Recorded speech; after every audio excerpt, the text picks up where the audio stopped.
15 ऑगस्टला भारत स्वतंत्र झाला. 26 जानेवारीला प्रजासत्ताक झाला. पण मराठवाडा अजूनही पारतंत्र्यातच होता. निजामशाहीच्या नियंत्रणाखाली असलेल्या या भागावर भारत सरकारचा अधिकार नव्हता.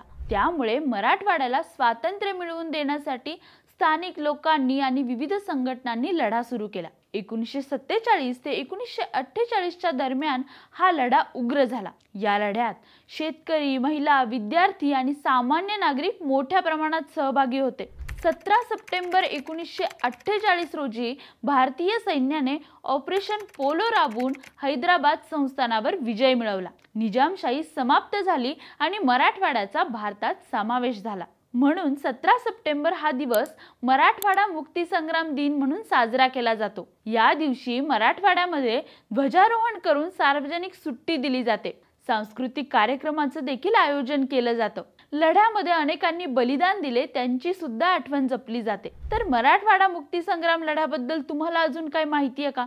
आम्हाला कमेंट करून नक्की सांगा.